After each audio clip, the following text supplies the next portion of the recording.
हाँ जी। आज का जो टॉपिक रहेगा वो ट्वेल्थ क्लास का रहेगा। ट्वेल्थ क्लास में छोटा सा टॉपिक है, मनुष्य में लिंग निर्धारण। ठीक है, मनुष्य में लिंग निर्धारण पढ़ेंगे हम सबसे पहले। तो देखो, टॉपिक है हमारा मनुष्य में लिंग निर्धारण। ये इंपॉर्टेंट है, 10वीं में भी काम का है।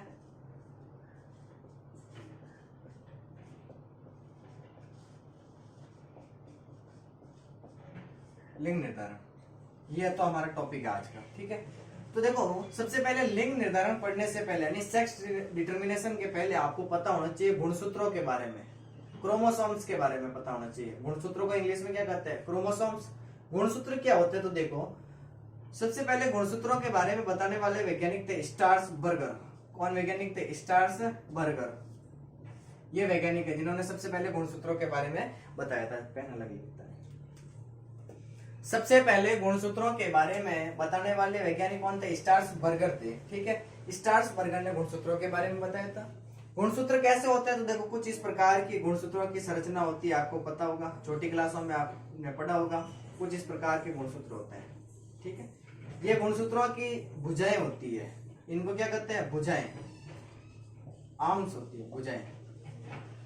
इन गुणसूत्रों के ऊपर ऐसे सूक्ष्म संरचनाएं पाई जाती है, जैसे मोती होते हैं ना, मोती, वैसे ही। तो इन गुणसूत्रों के ऊपर ये जो सूक्ष्म संरचना मैं बना रहा हूं आपके सामने, आप देखिए एक बार अच्छी तरह से इसको नोट करते जाइए, देखते देखते।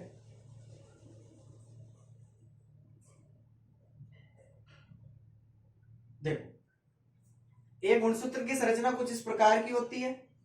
इन गुणसूत्रों के बीच में ये सूक्ष्म मोतियों के आकार की संरचनाएं होती हैं। इन संरचनाओं को कहते हैं जीन। क्या कहते हैं? जीन।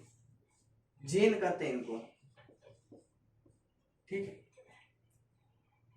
लेकिन आपने आनुवांशिकी यानी जेनेटिक्स में पढ़ा होगा कि मेंडल वैज्ञानिक जब आए थे, जिसे आप फादर ऑफ जेनेटिक्स कहते हैं मेंडल को, उन मेंडल ने इन जीनों शब्द की जगह, जीन शब्द की जगह पर कारक शब्द काम में लिया था, फैक्टर।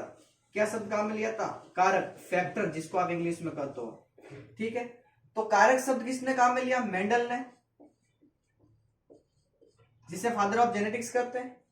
और फादर ऑफ मॉडर्न जेनेटिक्स यानी आधुनिक आनुवंशिकी के पिता, वो है बैटसन। लिख लेना आप साथ में कहीं कोष्टक में, बैटसन है। Father of modern father of modern genetics वो है बैटसन। आधुनिक आनुवंशिकी के पिता बैटसन है, और आनुवंशिकी के पिता कौन है? मेंडल है। लेकिन बाद में इन मेंडल के जो कारक थे, इन कारकों को जीन कहा गया था। बाद में क्या कहा गया था? जीन। तो जीन किसने कहा था? जीन कहने वाले वैज्ञानिक थे जॉन्सबर्ग। कौन थे? जॉन्सबर्ग। ये बातें याद रखना आपको। कौन कौन सी बातें इंपोर्टेंट भी है?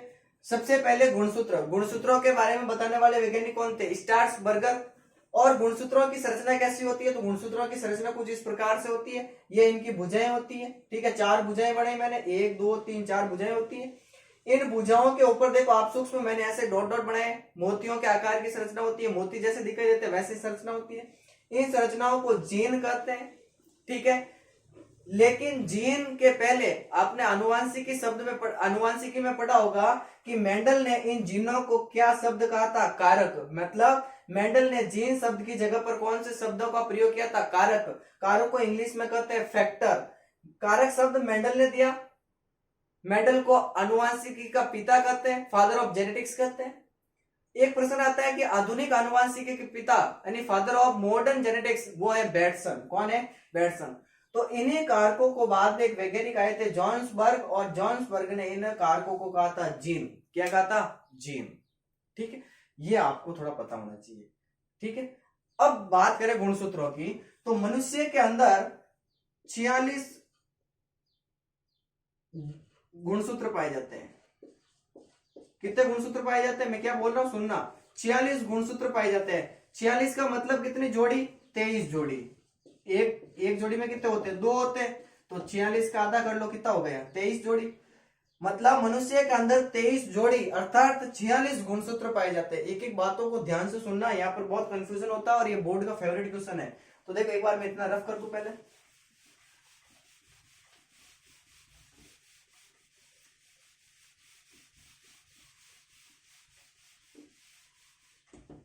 देखो, हमने क्या कहा था कि मनुष्य के अंदर कितने गुणसूत्र होते हैं? 46 गुणसूत्र होते हैं।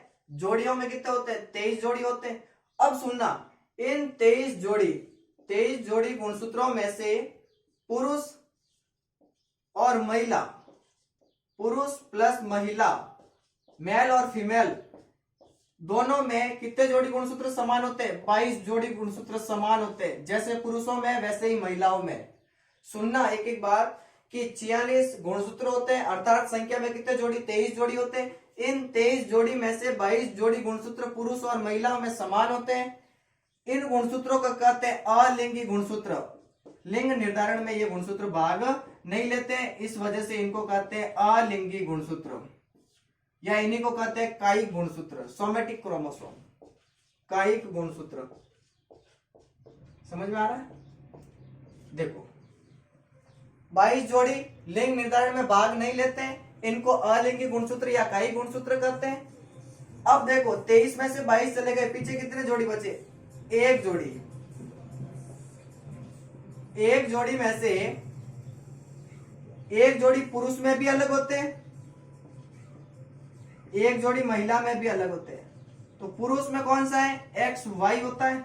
महिला के अंदर कौन सा होता है? एक्स एक्स होता है। यही दोनों लिंग निर्धारण में भाग लेते हैं, इस वजह से इनको कहते हैं लिंगी गुणसूत्र, सेक्स क्रोमोसोम। ठीक है, यहां तक आप एक बार नोट करो।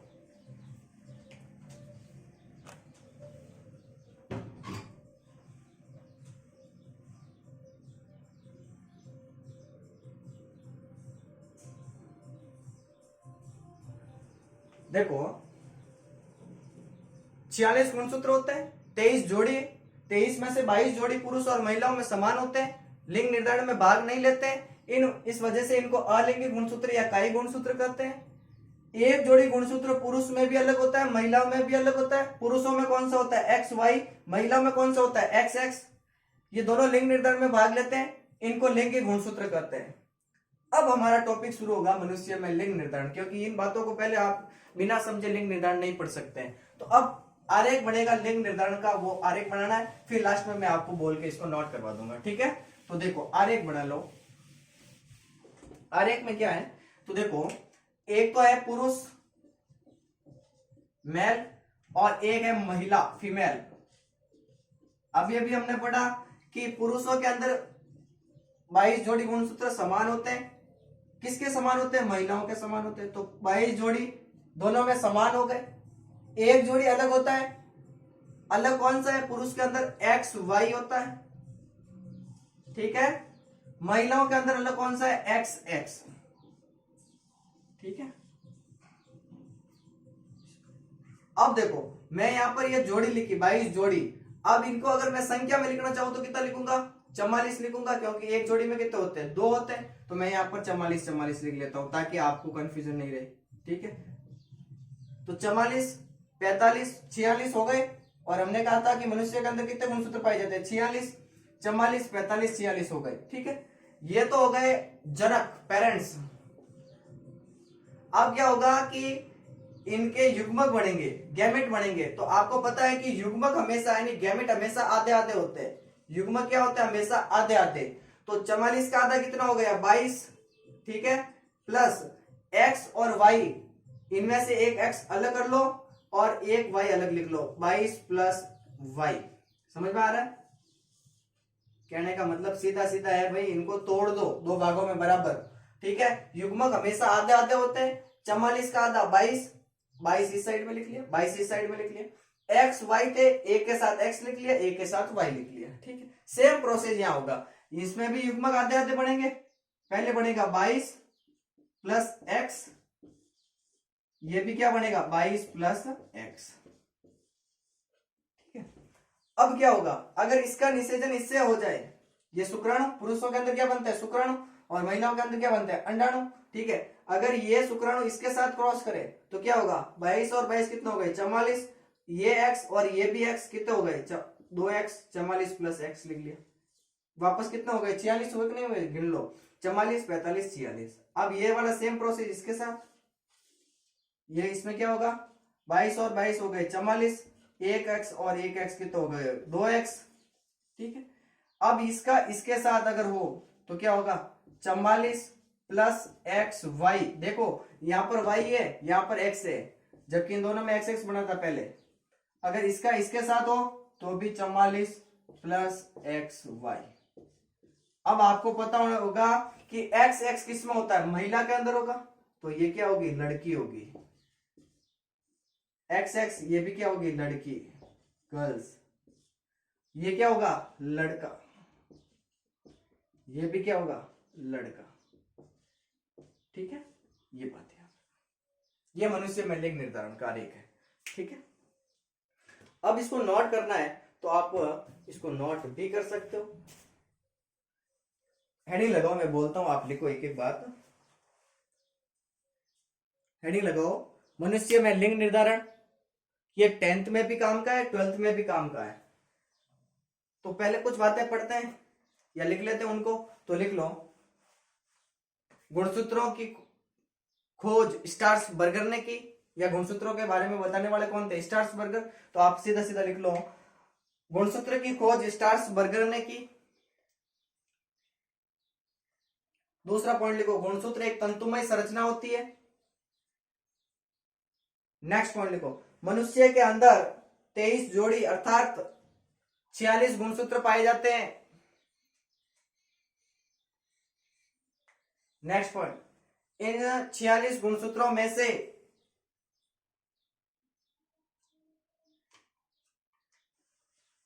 या इन 23 जोड़ी में से 22 जोड़ी गुणसूत्र पुरुष और महिलाओं में समान होते हैं। ये लिंग निर्धारण में भाग नहीं लेते हैं, अतः इन्हें अलिंगी गुणसूत्र या कायी गुणसूत्र कहते हैं। जबकि एक जोड़ी गुणसूत्र पुरुष और महिलाओं में अलग अलग होता है, जो लिंग निर्धारण में भाग लेता है, इनको लिंग गुणसूत्र कहते हैं। अब 2 नोट और लगा के लिखो, गुणसूत्रों के ऊपर सूक्ष्म मोतियों के आकार की संरचना पाई जाती है, जिनको जीन कहते हैं। सबसे पहले जीन के बारे में बताने वाले वैज्ञानिक जॉन बर्ग थे। दूसरा नोट लिखो, मेंडल ने जीन शब्द की जगह कारक शब्द काम में लिया। 2 बातें और लिख लो साथ में, फादर ऑफ जेनेटिक्स आनुवांशिकी के पिता Mendel, father of modern taxonomy आधुनिक आनुवांशिकी के पिता बेटसन। ठीक है, फिर ये आरेख बना लो, ये आपका मनुष्य में लिंग निर्धारण है। ठीक है, आज की क्लास में काफी